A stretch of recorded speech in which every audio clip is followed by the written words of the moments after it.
Hello everyone, welcome back to my channel. This is Math Ideathon with me Vasugi. Now we are moving to 12th question in Test Yourself chapter 3.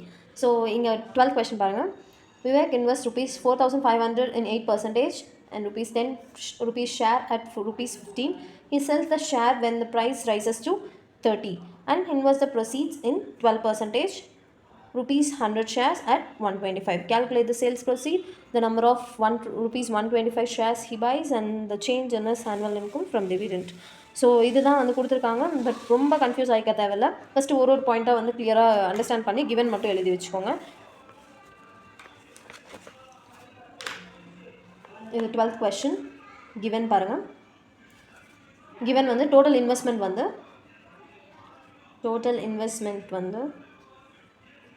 4,500.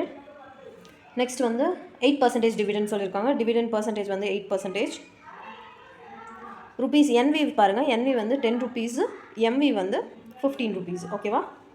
அப்புறமா திடீர்னு அவன் sale பண்ண ஆரம்பிக்கிறான் ஷேர்ஸை.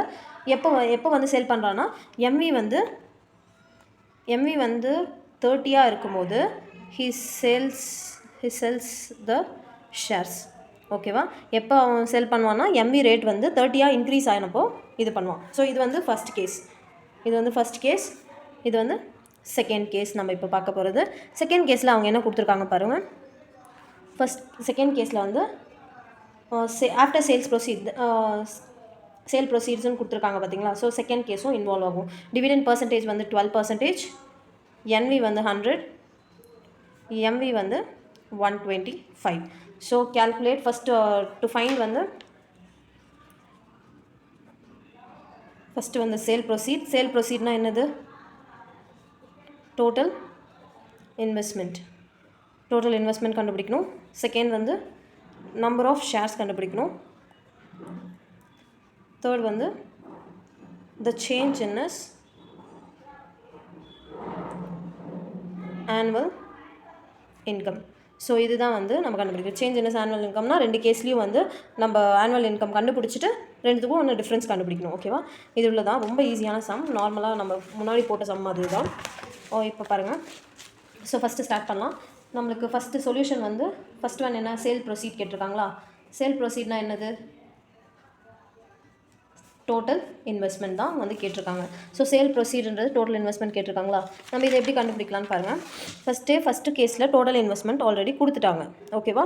Second கேஸ்க்கு தான் நம்மளுக்கு total investment வேணும். அதாவது sale ப்ரொசீடுன்றது செகண்டுக்கான இது. ஸோ அதுக்கான டீட்டெயில்ஸ் வந்து எங்கேருந்து எடுப்பீங்கன்னா ஃபஸ்ட் இன்ஃபர்மேஷன்லேருந்து எடுப்பீங்க. ஃபஸ்ட் இன்ஃபர்மேஷனில் எல்லாமே எடுத்துக்கலாம். பட் செல் பண்ணுறது எந்த ரேட்டுக்கு செல் பண்ணுவீங்க? 30 ருபீஸா. ஸோ எம்வி மட்டும் 30ன்னு எடுக்கணும். ஓகேவா? எல்லா டீட்டெயில்ஸும் ஃபஸ்ட் இன்ஃபர்மேஷன்லேருந்து. நெக்ஸ்ட் எம்வி மட்டும் இப்போது எந்த ரேட்டுக்கு வந்து கரண்ட்டாக செல் பண்ணியிருக்காங்களோ அந்த இது தான் எடுக்கணும். ஓகேவா? ஸோ டோட்டல் இன்வெஸ்ட்மெண்ட் இப்போ பார்த்துட்டோம். டோட்டல் இன்வெஸ்ட்மெண்ட்டோட ஃபார்முலா வந்து total investment equal to number of shares into MP. So இதுக்கு நம்பர் ஆஃப் ஷேர்ஸே நம்ம ஒன்றும் கண்டுபிடிக்கல. நம்பர் ஆஃப் ஷேர்ஸ் ஃபஸ்ட்டு கேஸுக்கு நம்பர் ஆஃப் ஷேர்ஸ் கண்டுபிடிச்சிக்கலாம். நம்பர் ஆஃப் ஷேர்ஸ் வந்து கண்டுபிடிக்கணும். ஸோ நம்பர் ஆஃப் ஷேர்ஸ் வந்து நான் இங்கே ஜஸ்ட் நார்மலாக பண்ணுற பாருங்கள். நம்பர் ஆஃப் ஷேர் வேணும். ஸோ நம்பர் ஆஃப் ஷேர்ஸ் வந்து டோட்டல் இன்வெஸ்ட்மெண்ட் பை எம்வின்றது தான் நம்பர் ஆஃப் ஷேர்ஸ். ஃபஸ்ட்டு நம்மளுக்கு நம்பர் ஆஃப் ஷேர்ஸே தெரியல. ஸோ நம்பர் ஆஃப் ஷேர்ஸ் கண்டுபிடிச்சிட்டு இந்த டோட்டல் இன்வெஸ்ட்மெண்ட் ஃபார்முலாக்கு வரலாம். Number of shares equal to total investment by MV. So total investment already கொடுத்துருக்க இன்ஃபர்மேஷனில் வச்சு தான் நம்ம நம்பர் ஆஃப் ஷேர்ஸ் கண்டுபிடிப்போம். ஸோ இதுக்கான டீட்டெயில்ஸ் வச்சு தான் நம்ம நம்பர் ஆஃப் ஷேர்ஸ் கண்டுபிடிப்போம். ஸோ டோட்டல் இன்வெஸ்ட்மெண்ட் வந்து 4,000, இது வந்து 15. ஓகேவா? ஸோ 4,500 டிவைடட் பை 15 டேபிளில் 300 டைம்ஸ். ஓகேவா? ஸோ நம்பர் ஆஃப் ஷேர்ஸ் வந்து 300. இப்போ வந்து இங்கே சப்ஸ்டியூட் பண்ணணும். ஸோ இதுக்கு டோட்டல் இன்வெஸ்ட்மெண்ட் சேல் ப்ரொசீட் கண்டுபிடிக்கும் போது எந்த எம்வி எடுக்க சொன்னால் இந்த கரண்ட்டாக நம்ம எவ்வளோ இன்க்ரீஸ் ஆகிருக்கு, 30 ருபீஸ் இன்க்ரீஸ் ஆகிருக்குல்ல, அதுதான் எடுக்கணும். So total investment equal to total investment வந்து நம்பர் ஆஃப் ஷேர்ஸ் இன்டூ என்வின்னு தெரியல. நம்பர் ஆஃப் ஷேர்ஸ் வந்து 300. எம்வி வந்து நான் எப்பயுமே இந்த இப்போ புதுசாக கரண்ட்டாக எவ்வளோ ரைஸ் ஆகிருக்கோ அதுதான் எடுத்துக்கணும், 30. ஸோ இப்போ பாருங்கள், இது ரெண்டுத்தையும் மல்டிப்ளை பண்ணால் 9,000 ருபீஸ் தான் டோட்டல் இன்வெஸ்ட்மெண்ட், அதாவது சேல் ப்ரொசீட். ஓகேவா? செகண்ட் கொஸ்டின் என்ன கேட்டிருக்காங்கன்னா number of shares number of shares இப்போ தானே நம்ம கண்டுபிடிச்சோன்னு சொல்வீங்க. ஆனால் அவங்க பர்டிகுலராக என்ன கேட்டிருக்காங்க, 125க்கு நம்பர் ஆஃப் ஷேர்ஸ் எவ்வளோன்னு கேட்டிருக்காங்க. ருபீஸ் 125 எங்கே இருக்குது? எம்வி வந்து 125 இருக்கும்போது நம்பர் ஆஃப் ஷேர்ஸ். ஸோ இப்போ செகண்ட் கேஸில் நம்பர் ஆஃப் ஷேர்ஸ் கேட்குறாங்க. ஸோ செகண்ட் கேஸில் நம்பர் ஆஃப் ஷேர்ஸ் எப்படி கண்டுபிடிப்போம்? Number of shares equal to total investment by MV. Total investment இப்போ தான் நம்ம கண்டுபிடிச்சோம் செகண்ட் கேஸ்க்கு 9000. எம்வி வந்து செகண்ட் கேஸில் என்ன இருக்குது? செகண்ட் கேஸோட எம்வி வந்து 125. ஸோ அதை பண்ணிக்கலாம். நெக்ஸ்ட்டு வந்து டேபிள்ஸில் டிவைட் பண்ணணும். இது வந்து 5 டேபிளில் 25 டைம்ஸ், இது வந்து 1 டைம் 4 8 டைம்ஸ் 0 0 அகெயின் 25 வந்து 5 டைம்ஸ், இது வந்து 360 அகெயின் 5 டேபிளில் 35 வந்து 7 டைம்ஸ் 72. நம்பர் ஆஃப் ஷேர்ஸ் வந்து நம்மளுக்கு 72. ஸோ தேர்ட் இன்ஃபர்மேஷன் வந்து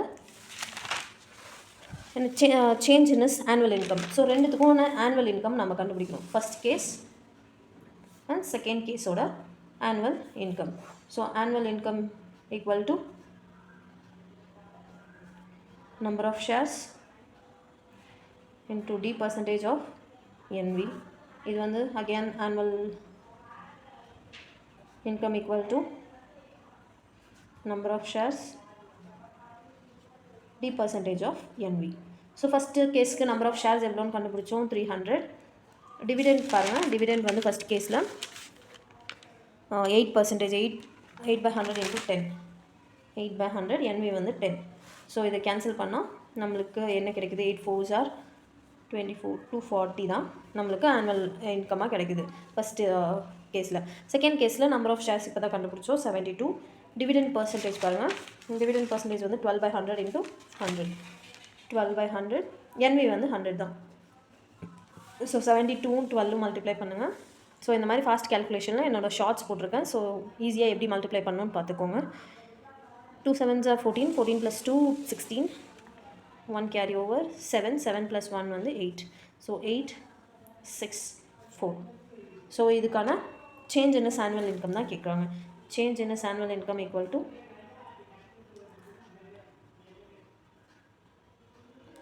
ரெண்டுத்தையும் சப்ராக்ட் பண்ணும். 864 minus 240. So 424 rupees. சாரி, நம்மளோட ஆன்சர் வந்து 6 8 2s are 6 624 தான் நம்மளோட answer. Hope you all understood this concept. Catch you in the next video. Bye bye.